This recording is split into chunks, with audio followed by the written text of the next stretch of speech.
Entonces, me encuentro como mencionó el doctor Lyson, voy a hablar entonces del síndrome de Wills-Hecht.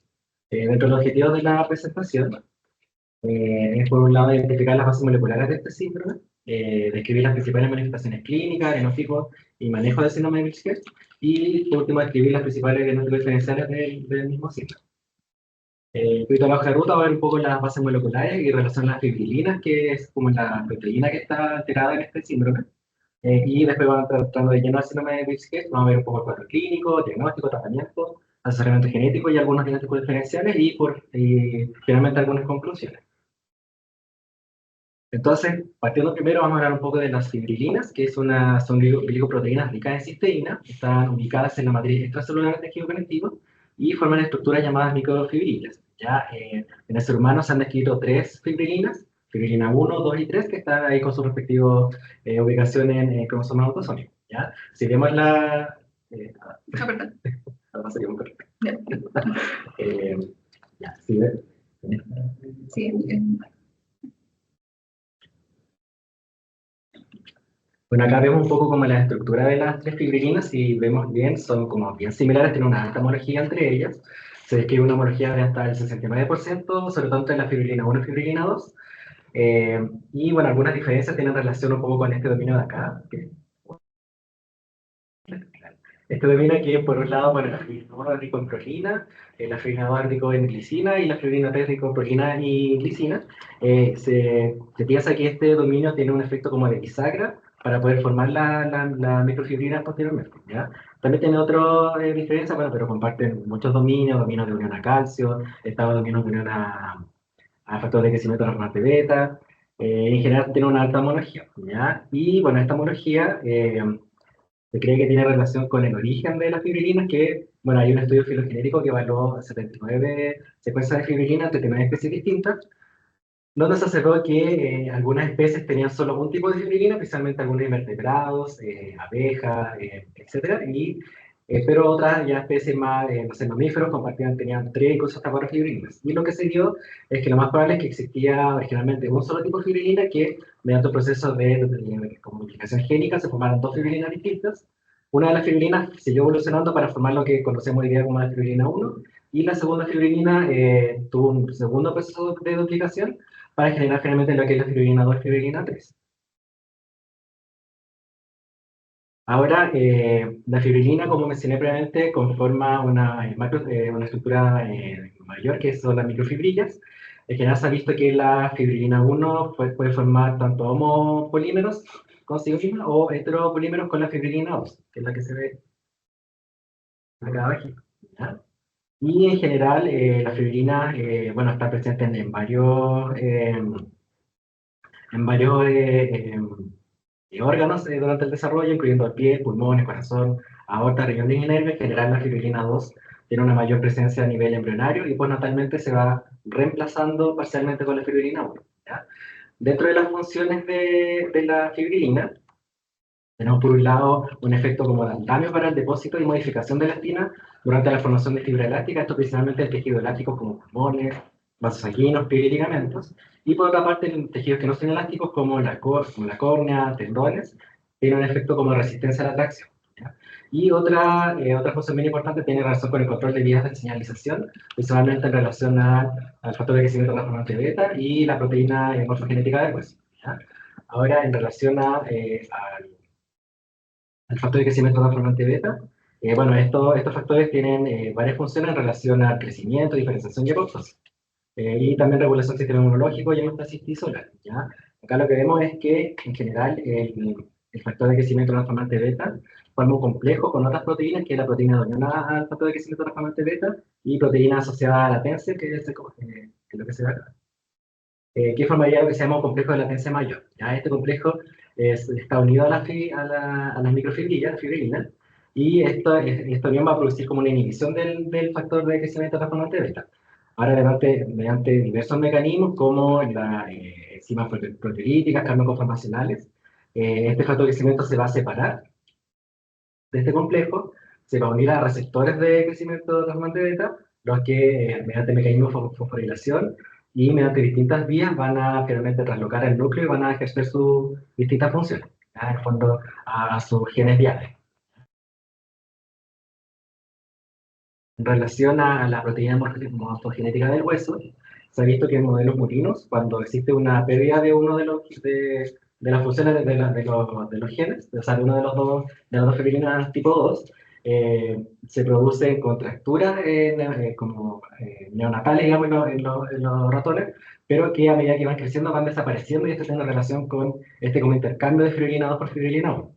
Pero se ha visto que en modelos knockout para la fibrina 2, en modelos murinos, debido a esta pérdida de fibrina 2, la proteína morfogenética del hueso no es capaz de ejercer su función, que esto tiene relación como con la separación de los dedos, en el fondo por mecanismos de apoptosis en las regiones interdigitales, y finalmente va a producir incluso hasta sinláctica. Ahora, si vemos algunos fenotipos asociados a la fibrina, la verdad es que en la fibrina 3 no hay una asociación directa con enfermedad, pero en la fibrina 1 y fibrina 2 se describen varios fenotipos. Y lo que podemos ver es que para ambas moléculas, ambas proteínas, se ve tanto un fenotipo como de talla alta, ahí donde está el MAFA, que es como el más conocido, y el síndrome de Wills-Hertz, que es lo que voy a hablar yo, y por otra parte también se describen fenotipos de talla baja, ¿ya? Y si vemos acá, se observa que, por ejemplo, para los fenotipos de talla baja, como que la región donde se suelen encontrar las variantes está como, es bien similar. Y lo mismo para talla alta. Tenemos una región acá bien como descrita donde se ven las variantes y tiene relación con el fenotipo más que es un fenotipo más grave, que es el fenotipo neonatal. Ahora se cree que esto tiene relación con la posibilidad de la proteína mutante de llegar a la matriz extracelular, ¿ya?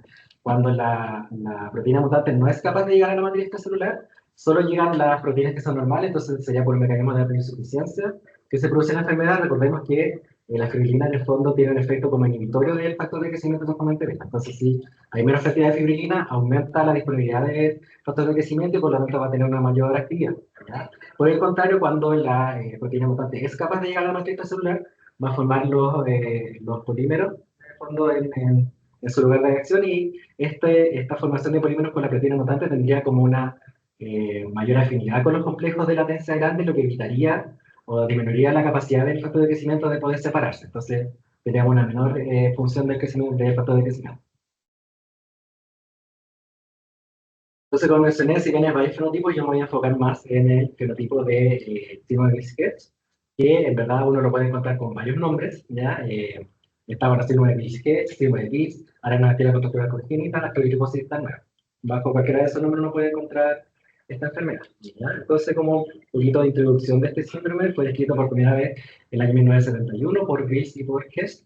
En este paper se describieron dos familias que compartían varias personas de la familia distintos síntomas, y ellos, revisando la literatura, vieron otras 12 familias que también tenían estos síntomas, pero que no estaban asociados a un síntoma en particular. ¿Ya? Y ellos describen que estos integrantes de estos grupos familiares presentaban arenodactilia, oligostenomelia, contracturas, escoliosis, forma normal de la oreja y con una inteligencia normal, y ellos vieron que el patrón de herencia pareciera ser de autosómico dominante. Lamentablemente no pude encontrar imágenes del primer paper, pero este es un paper como de la época del año 74, donde vemos aquí igual otra familia descrita, que también lo asociaron a este síndrome, donde vemos, por ejemplo, acá un paciente infantil que tenía alteraciones, acá poquito alteración de infectus, acá vemos, por ejemplo, otro miembro de la familia con un poquito de los dedos largos, la neuralgia, con las contracturas que vemos acá, la forma igual particular de la oreja que vamos a describir más adelante. Ahora, en general, bueno, tiene una prevalencia que es desconocida. El dato más actualizado que encontré, que habría 70 casos reportados con la variante en FBN2. Probablemente algo muy subdiagnosticado, hay muchos más casos, probablemente más casos de escribo. Y bueno, se ve la variante patogénica en FBN2. Cuando se ve que sería como un hotspot en la exones 23 y 35, que es lo que vemos acá. Acá vemos, bueno, como que se observan muchas variantes. Se observan muchas variantes como en esta región de hotspot. La mayoría son variantes grises, igual se describen algunas variantes de splicing. Y acá vemos también algunas de lesiones, que se ven acá. Porque igual están como fuera de la región del hotspot, pero igual coincidirían en la enfermedad. Pero la gran mayoría de los casos descritos están en esta región como de hotspot. Bueno, y como mencionamos previamente, se vería como una pérdida de función por un mecanismo de insuficiencia que produciría todos los síntomas y es demencia postcomunicada nuclear. Ahora, dentro de las manifestaciones clínicas, lo principal tiene que ver con el sistema musculoesquelético. Eh, Tiene una expresividad bien variable, pero lo más frecuente que se encuentra, hasta el 98% de los pacientes, tiene que ver con la granulopatía, que está como aparece alargada en los dedos, asociada a campodactilia, que es como la disminución del rango articular con contracturas, tanto de articulaciones pequeñas como articulaciones grandes. ¿Ya? Lo más frecuente es articulaciones pequeñas, pero también se puede ver articulaciones como en codos, hombros, caderas, rodillas, etc. Acá vemos, bueno, un paciente con el diagnóstico de Bill's Hedge, que tiene como la apariencia renal con contracturas. Otro paciente que se ve las palmas, que tiene contracción importante, no se alcanza a ver bien, pero incluso tiene como pérdida de los pliegues flexores interfalángicos, dado que esto es algo que es congénito, ¿no? Entonces no se forman los pliegues. ¿Ya? Otro paciente que está también mucho más comprometido, un paciente adulto que tiene una historia importante de las manos y también vemos que los pies igual tienen estos dedos alargados como la aeronáutica. Y como mencioné, esto es algo que es de nacimiento, normalmente se ven los síntomas. En los signos y síntomas acá vemos un recién nacido que tenía como en la mano como contractura, los dedos alargados, y acá otro pacientito que tenía un compromiso bien importante a nivel de todas las articulaciones, incluso que tenemos bien con piojos.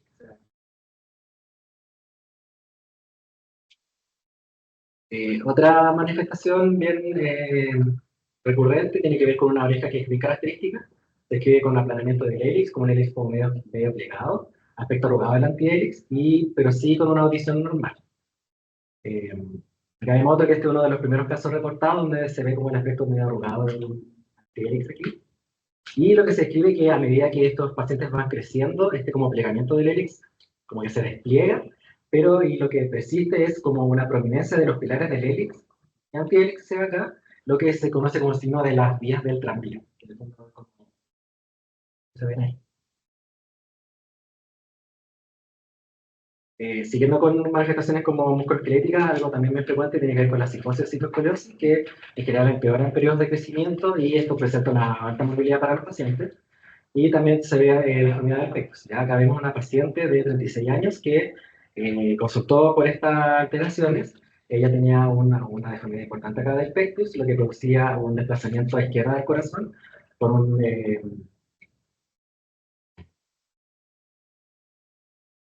como aplastamiento, digamos, del corazón directo y con un aplastamiento secundario del pulmón izquierdo. Y una radiografía de la misma paciente donde vemos que tiene una esclerosis muy importante, se describía de 40 grados la alteración. También se escribe bueno, esto de las esclerosis también se pueden observar desde periodo infantil, como vemos en este caso acá. Muy importante.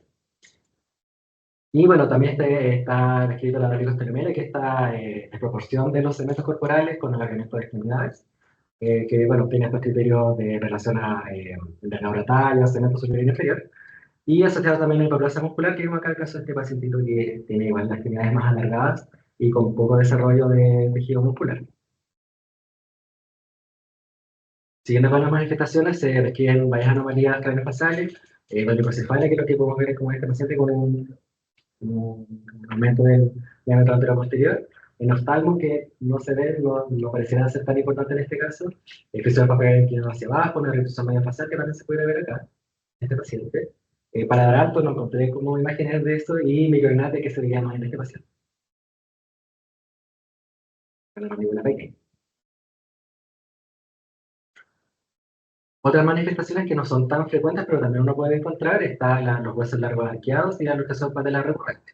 En el los huesos largos arqueados, este es un paciente que fue con diagnóstico prenatal, era una mujer de 30 años, que era sana, este era el segundo embarazo, su primer hijo fue sano, y en las ecografías de su segundo embarazo fueron viendo que a medida que pasaban las ecografías, la longitud de los huesos largos iba incrementando cada vez más, pero siempre dentro de los rangos de normalidad, pero ya en la ecografía de las 36 semanas, se observó que a nivel de la tibia tenía un aumento bien importante de la longitud, hasta 4 desviaciones estándar, y eso se da también con un arqueamiento de la tibia, y también podemos ver acá la ecografía como la contractura de la mano.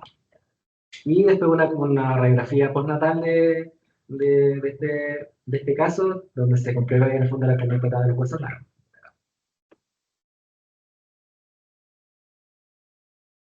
Otras manifestaciones también menos frecuentes, se requieren manifestaciones oculares, se requiere miopía, pero la verdad es que la miopía no tendría como tanta mayor prevalencia en relación a a- en general, digamos, y queratocono, pero son descritos pocos casos.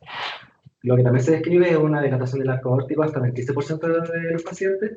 Acá igual era un paciente de 3 meses que se había ese diagnóstico a los 2 meses de vida, de eso se observó una dilatación del arco aórtico hasta 3 dilataciones estándar. Y también se describen algunas cardiopatías congénitas como defectos ventriculares y atriales. Entonces, en relación al diagnóstico, bueno, el diagnóstico no hay como criterios tan establecidos, en general los hallazgos clínicos más es una variante patogénica en FBN2, pero en general se ha visto que los pacientes que tienen como una clínica bien con el cuadro, solo en el 25 al 75% uno puede encontrar una variante positiva. ¿Ya? Por lo mismo, en el año 2020 se creó un score sistémico como si digamos como el Marfan, que para poder orientar un poco el diagnóstico. ¿Ya? Esto fue en relación a 174 pacientes, de los cuales 48 tenían la variante positiva y los otros no, y en relación a la prevalencia de 10 de las manifestaciones se realizó este score. ¿Ya? Tiene un total de 20 puntos. Cuando tiene menos de 6 puntos, el diagnóstico es poco probable, más de 7 puntos es probable, y sobre 11 puntos es muy probable con una especificidad del 60%, sensibilidad del 75%. Acá lo que da otorga más puntaje tiene relación con este aspecto de la oreja arrugada, la aracnodactilia, el cartodactilia y contractura de articulaciones grandes. Ahora para el diagnóstico molecular, bueno, se llama diagnóstico por secuenciación, acá algunos paneles que podemos solicitar, está el de tejido conectivo y el de ortopatía que incluyen este ejemplo. En relación al tratamiento, la verdad es que no hay un tratamiento curativo, entonces en general el tratamiento tiene que ver con el manejo de las manifestaciones. Principalmente manejo por traumatología, cardiología, oftalmología, odontología y rehabilitación. ¿Ya? Y bueno, en general traumatología para ver cifroscoliosis, contracturas, que igual puede tener manejo médico quirúrgico, cardiología también, cardiopatía, ecogénito, dilatación de la vena aórtica. Y oftalmología, ir hablando de visorefracción y queratocono, que no es tan frecuente, pero igual es importante hacer un seguimiento. Odontología, por este tema del paladar alto, igual se sugiere de repente el uso de expansores y muy frecuente también el uso de ortodoncia, por lo mismo. Y rehabilitación con fisioterapia, kinesiología. En relación al asesoramiento genético, bueno, pues vimos una enfermedad de herencia autosómica dominante. Hasta el 50% de las variantes son de no, lo que quiere decir que en el 50% de los casos uno de los padres puede portar la variante. Acá, por ejemplo, vimos un caso de una familia china en donde, bueno, 3 generaciones confirmadas con una variante positiva, pero probablemente hasta una cuarta generación, ya que vemos que acá también tiene familiaridad afectada. Eh, se describe una penetrancia completa, pero con una especificidad bien variable, tanto intra como interfamiliar, y no existiría una correlación genotipo-fenotipo, aunque sí yo lo que leí que se describe en algunos casos donde hay lesiones de la región como hotspot, de algunos exones donde habría un fenotipo que es un poco más severo.